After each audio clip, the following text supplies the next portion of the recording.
नमस्कार प्यारे बच्चों, यहाँ पे आ चुका कक्षा 10वीं विषय हिंदी। कक्षा 10वीं विषय हिंदी का मासिक अगस्त अगस्त का मासिक टेस्ट पेपर है, आपके सामने दे दिया गया है, कुछ ऐसा है। और यहाँ पे समय 1 घंटा दिया गया है प्यारे बच्चों। तो यहाँ पे देख सकते हैं, पहला प्रश्न है, सही विकल्प चयन कर लिखिए। इनके सारे के सारे आपको संपूर्ण उत्तर देखने को मिलेंगे। अगर चैनल पे नए आ रहे हैं तो चैनल सब्सक्राइब करना ना भूलेंगे। साथ में हमारा टेलीग्राम और हमारा व्हाट्सएप ग्रुप भी ज्वाइन करें, लिंक डिस्क्रिप्शन में फ्री ऑफ कॉस्ट दिया गया है, वहाँ पे PDF भी दे दिया जाता है बच्चों। ठीक है, अब यहाँ पे शुरू करेंगे अपन लोग। बाल गोविंद भगत पद गाते थे। नेक्स्ट, रामचरितमानस की भाषा क्या थी? इन सब के आंसर मैं दिखा देता हूँ, पूरा वीडियो के अंत तक बने रहेगा। सजोड़ी है सूर्य के पद, बाल गोविंद भगत, भक्ति काल के कवि, राम लक्ष्मण परशुराम संवाद और उपन्यास सम्राट। इसके बाद है, इनके बाद कुछ ऑप्शन दिए गए हैं और इसके बाद चलते हैं यहाँ पे प्रश्न नंबर 3 पे।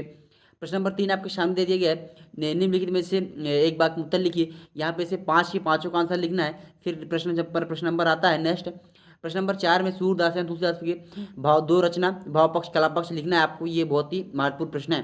फिर इसके बाद फिर नेक्स्ट आ जाता है आपका, गोपियों द्वारा उद्धव को भगवान क्यों और व्यंग्य निहित है। यहाँ पे नेक्स्ट है, स्वयं प्रकाश अथवा रामवृक्ष मुनि की साहित्यिक विशेषताओं को निम्नलिखित में इसके आधार पर लिखिए। ठीक है, दो रचना भाषा शैली, निम्नलिखित में से मुहावरे का अर्थ, निम्नलिखित में से वाक्यों को कीजिए। ये पूरे आपको कंप्लीट प्रश्न मैंने बता दिया था। ये प्रश्नों के बाद चलिए शुरू करते हैं अपन। अब A to Z इन प्रश्नों के आंसर मैं आपको दिखाने वाला हूँ।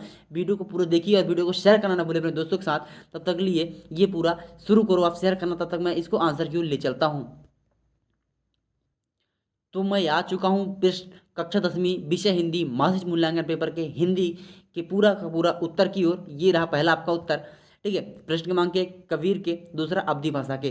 ठीक है, ये पहला का प्रश्नांतर कंप्लीट कर ले और इसे आप लिखना शुरू कर लें। फिर चलते हैं अपन लोग नेक्स्ट प्रश्न क्रमांक 2 आपके शूर के पद क्या है? सूरदास जी ने लिखा है। बाल गोविंद का भगत श्री राम वृक्ष बोरी जी ने लिखा है। भक्ति काल के कवि कौन है? तुलसीदास जी माने जाते हैं। राम लक्ष्मण परशुराम संवाद तुलसीदास जी ने ही किया था। और उपन्यास सम्राट का प्रेमचंद है। ये सही जोड़ी आपका था और मैंने A to Z कंप्लीट करा दिया है। जो इनके उत्तर इनके सामने ही लिखे गए हैं पेपर से बिल्कुल अलग तरीके से। बहुत ही आंसर बेहतरीन है और वीडियो शेयर करें और चैनल सब्सक्राइब करना ना भूले बच्चों।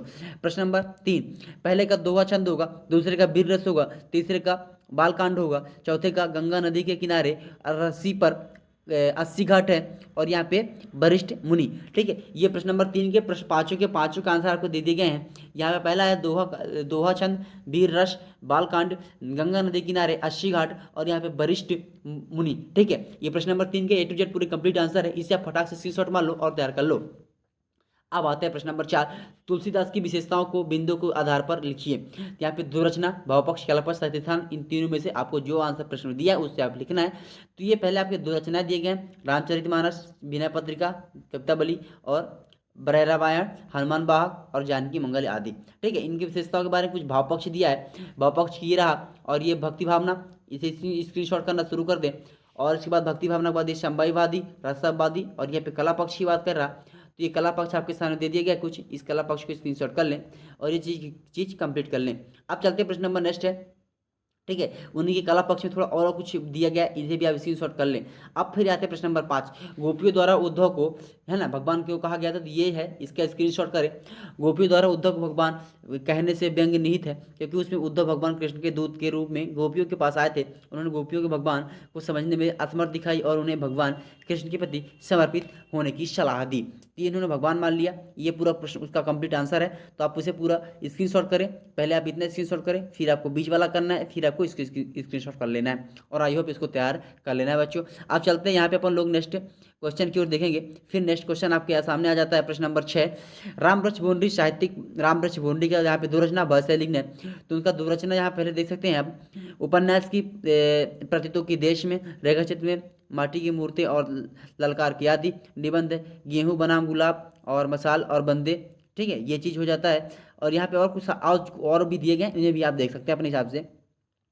अब यहाँ पे भाषा शैली की बात कर रहा है, भाषा शैली आपके सामने दी गई है। ये पूरी शैली स्क्रीनशॉट करना शुरू हाँ, तो इसको आप कंप्लीट कर लेंगे। अब चलते शुरू लोग, अब ये कंप्लीट कर लेंगे रामवृक्ष बोंडरी का। अब प्रश्न नंबर 7 आपके सामने दे दिया गया है। ठीक है, प्रश्न नंबर 7 का इसे आप स्क्रीनशॉट करेंगे और पूरा कंप्लीट कर लेंगे अपन। ये ठीक है, प्रश्न नंबर 7 का जो कहा गया है कि पहले खून का प्यासा होना, तो खून का प्यासा होना का यहाँ पे वाक्यों में प्रयोग किया गया, आपके सामने देख सकते हैं आप। जानी दुश्मन होना मतलब राम श्याम का खून का प्यासा हो गया था। और फिर नेक्स्ट है इसके सामने यहाँ पे आंख लगाना, मतलब आपकी झपकी आना। टीचर पढ़ा रही थी और रामू आंख लग गई, यहाँ रामू की आंख लग गई, ठीक है। फाइनली ये चीज़ है, आंख लगाना मतलब आप झपकी आना, टीचर पढ़ा रही थी और रामू की आंख लग गई। फाइनली बच्चों मैंने पूरा पूरा आंसर कंप्लीट करा दिया है। आई होप कि आपको ये वीडियो अच्छा लगा होगा और अपने दोस्तों को यह वीडियो शेयर करना ना भूलेंगे, साथ में हमारे चैनल को सब्सक्राइब करना बिल्कुल नहीं भूलेंगे, ठीक है। ये चीज़ आप कर लें, फिर हम आपको मिलते हैं अगली वीडियो में अगले सब्जेक्ट के साथ।